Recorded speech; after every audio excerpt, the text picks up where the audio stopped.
Ma'am, Cavite Representative Kiko Barzaga has called for the ouster of the President, claiming na si Presidente yung nasa likod ng pagpapakulong sa kanya. Sabi niya, lumalaban pa rin siya kahit pinakulong siya and kailangan na raw pong tanggalin si Pangulo sa posisyon dahil sa ang dami na niyang ninakaw galing sa flood control. Baka lang po may comment ang palas, ma'am. Alam din naman niya kung sinong nagdemanda sa kanya. At alam din naman niya kung kailan siya humingi ng apologies dahil sa kanyang ginawa. Hindi ito makakaila. So paano niya masasabi na ang Pangulo ang nagpakulong sa kanya? Itong mga taong to ay hindi na natin po papaharapin sa salamin para tignan ang kanilang konsensya dahil wala silang konsensya. Kayo na po ang humarap sa salamin at tanungin nyo, totoo ba itong sinasabi ni Congressman Kiko Barzaga?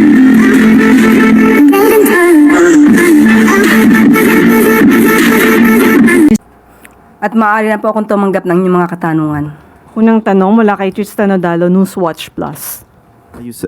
Yusek, good afternoon po. Yusek, si self-confessed aide Ramil Madriaga claimed during the House impeachment hearing that former President Rodrigo Duterte and some retired military generals allegedly discussed plans to unseat President Bongbong Marcos, including a supposed assassination plot. He also alleged that there was a deal between the Marcos and Duterte camps for the president to step down by 2025 or pwersahan daw po siyang papaalisin sa pwesto. Given the gravity of an alleged assassination plot against the president, will Malacanang order a separate and full-scale investigation on the matter? Sa ngayon po ay alamin natin ang buong katotohanan rito. Pero ang pinag-usapan na ni Mr. Ramil Madriaga at ng dating Pangulong Duterte ay wala po tayong personal na kaalaman, kahit na ang Pangulo ay walang personal na kaalaman patungkol po dito. Ang Pangulo po ay nangampanya sa taumbayan, nangako na maglilingkod sa taumbayan at nangakong tatapusin ang kanyang termino para sa bayan. Pero ma'am, how concerning po itong mga ganitong lumalabas na plano of alleged assassination? And this is not the first time na parang may threat din po sa naging buhay ng Pangulo. Recently, si Davao Mayor Baste Duterte, sabi niya ang gusto niya rin po ay ulo ni PBBM. Ano po ang komento ng palasyo dito, ma'am? Hindi na nga po na bago ito ang pagbabanta sa buhay ng Pangulo. Sinimulan na nga po ito ng Vice Presidente, nadinig na rin po natin si Mayor Baste Duterte. So, hindi na po kailangan mag-utos ng Pangulo para imbestigahan ito. Ang NBI po, kayo po ay nakatalagang mag-imbestiga sa mga ganitong klaseng death threats sa Pangulo. At kahit sino mang ordinaryong tao, meron po kayong obligasyon na imbestigahan ito. So the palace po is asking the NBI or NBI na po to do their own investigation? Ang NBI na po ang dapat na mag-imbestiga rito. Last na lang po, ma'am. Today's briefing, Senator Amy Marcos publicly appealed to her brother, the President, saying he knows the truth and should correct what described as false claims. Ginagamit daw po si Ramil Madriaga ng mga politiko. Ano po ba ang kaalaman ni Senator Amy Marcos sa katotohanan? Hindi po ba dapat lumabas talaga ang katotohanan at madinig natin kung anong dapat sabihin ng sino mang witness? So wala makakapaghusga ngayon ang kung anong katotohanan at kung anong kasinungalingan. Related question mula kay Ivan Mayrina, GMA News. Good afternoon, Yusek Claire. Have you spoken to the President about these revelations by Mr. Madriaga? Sa ngayon po ay pinaalam po natin kung ano nangyari at ang palasyo naman po ay nagmo-monitor para ipaalam po sa Pangulo kung ano po ang nangyayari. And any reaction from him? Did he say that that's an incredible claim, that there was an agreement with the Duterte camp, that he will step down in 2025? May ganun po ba? Ang Pangulo po, hindi po yan mga ngampanya para lang po ibigay ang posisyon kahit kanino. Ang sabi ko po natin, nangako po siya na siya'y magtatrabaho para sa bayan at tatapusin ang termino. So nag-react nga po ba siya? Did you get a reaction from him on that particular point? Siya po ay nagulat. Dahil hindi po ganun ang Pangulo. Okay, last po. There were attempts to put into question the credibility and character of Ramil Madriaga by some members of Congress. Kayo po, ma'am, as a trial lawyer, how do you assess the credibility of Ramil Madriaga as a witness? As a trial lawyer, not as a palace press officer. Ang isang tao, kahit ikaw man ay kriminal, o ikaw man ay sinasabing nagbebenta ng ligaya, kapag ikaw ay may kaalaman at insider ka, hindi pwedeng isawalang bahala ang iyong sasabihin. Hindi questionable ang kredibilidad anumang antas mo sa buhay. So, kailangan lang mapakinggan ang lahat na masasabing may kinalaman sa anumang anomalya. Sunod na tanong mula kay Alvin Baltasar, Radyo Pilipinas. Yusek, good afternoon po. Yusek, tuloy po ba yung filing of cases against fake news peddlers and this week? And na-identify po ba natin kung sino-sino yung mga nasa likod, individual man o grupo ito, Yusek? Magsasampa po ng kaso ng further investigation ngayong hapon. At yes, meron pong 3. Can we name names? Ano? Kapag ka po na ibigay na po ang dokumento sa DOJ, ibibigyan po namin kayo ng kopya. Malalaking personality ito, Yusek. Yes. Thank you po. Sunod na tanong mula kay Rafi Ayeng, Daily Tribune. Hi ma'am. Good afternoon po. Balikan lang natin yung nangyari noong Lunes na nag-jogging ang Pangulo at nag-post na naman po si dating spokesperson Harry Roque at sinabi niyang, and I quote, mas mabuting mag-release ng medical bulletin kaysa patakbo-takbo ng ilang metro. Para po sa Pangulo, gusto lamang niyang ipakita sa mga nagmamahal sa kanya at sa taong bayan kung ano pa talaga ang kanyang health condition. Ito po ay para maisantabi ang mga kasinungalingan na ngayon ay nagsisirculate laban sa kanya. Ang pagtakbo po ay hindi masama. Mas maganda po na tumakbo ng ilang metro kesa tumakbo sa kamay ng batas.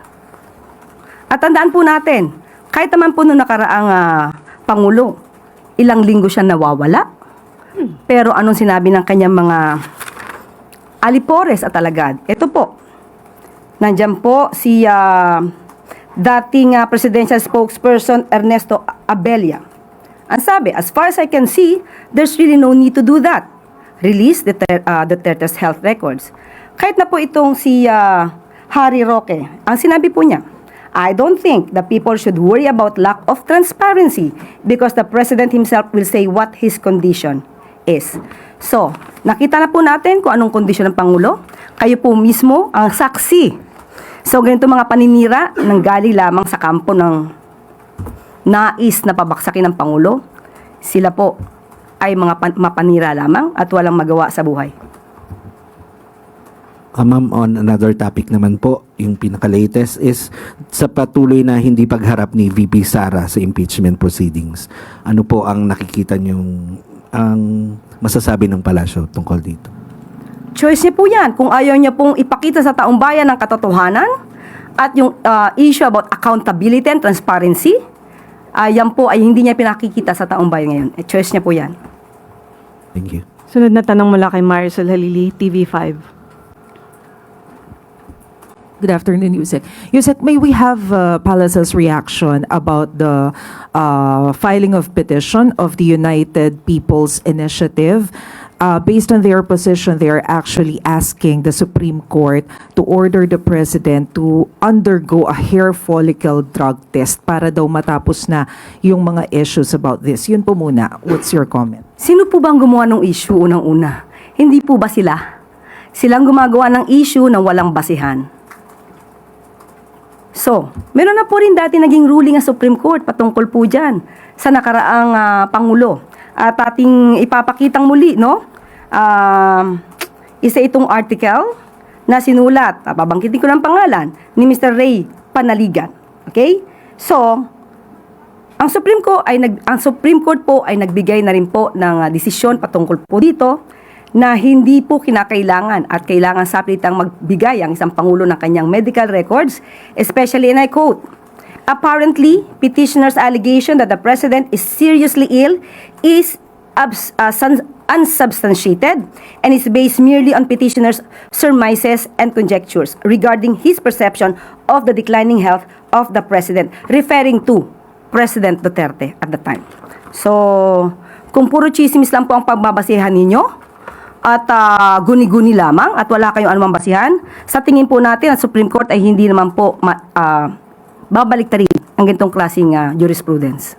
Ma'am, isa pa po, ipinunto rin po kasi nila doon sa kanilang petition na the right to information is paramount. We, the people, as sovereign, have the right to assert transparency regarding the condition of officials who exercise executive power in our name. So they are asking for transparency. Are we not transparent? You have seen the President working. You have seen the President reporting face to face. Personal pa. So unless they can prove that there is serious illness, then there's no need for the President to do that based on the Supreme Court decision. Thank you, Sec. Sunod na tanong mula kay Ana Bajo, GMA Online. Afternoon, ma'am. Ma'am, Cavite Representative Kiko Barzaga has called for the ouster of the President, claiming na si Presidente yung nasa likod ng pagpapakulong sa kanya. Sabi niya, lumalaban pa rin siya kahit pinakulong siya and kailangan na raw pong tanggalin si Pangulo sa posisyon dahil sa ang dami na niyang ninakaw galing sa flood control and masyado na niyang pinataas ang presyo ng gasolina. Baka lang po may comment ang palas, ma'am. Yan ang problema sa atin, di ba?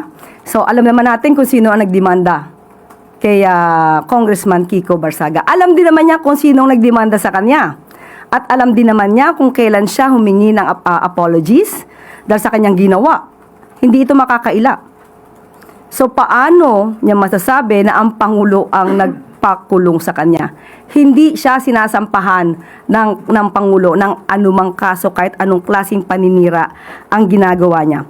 Sa mga ganitong klaseng tao po, alam natin, may mga taong fake news peddler, obstructionist, destabilizer, sakim sa kapangyarihan. Itong mga taong to ay hindi na natin po papaharapin sa salamin para tignan ang kanilang konsensya dahil wala silang konsensya. Kayo na lang po sa mainstream media at matitinong nasa SOCMED, kayo na po ang humarap sa salamin at tanungin nyo, totoo ba itong sinasabi ni Congressman Kiko Barzaga? Ma'am, yung statement lang po ni Congressman, as a lawyer, ma'am, makikita nyo rin po ba ito na inciting to sedition na rin yung ginagawa niya? Obviously, yes. Thank you, ma'am.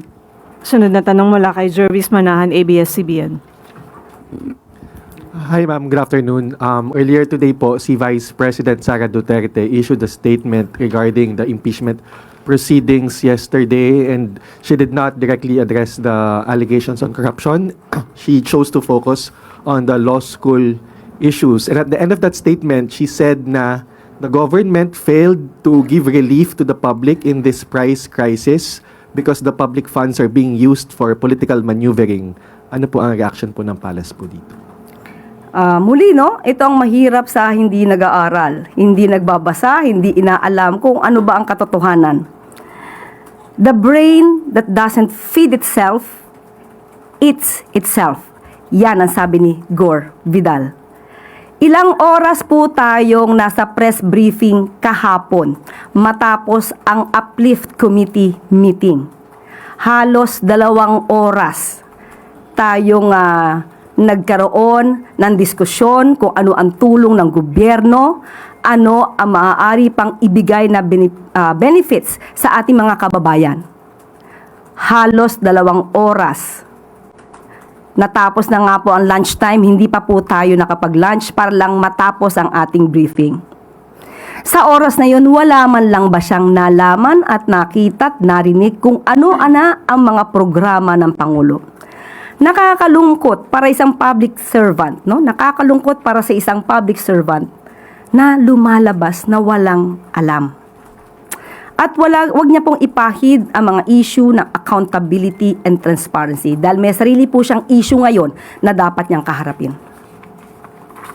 Ma'am, on another matter po, the Ombudsman is investigating 26 lawmakers na allegedly ay involved po sa infrastructure scandal, no? Not just flood control but infrastructure scandal. May knowledge po ba tayo dito or ano po ang masasabi po natin?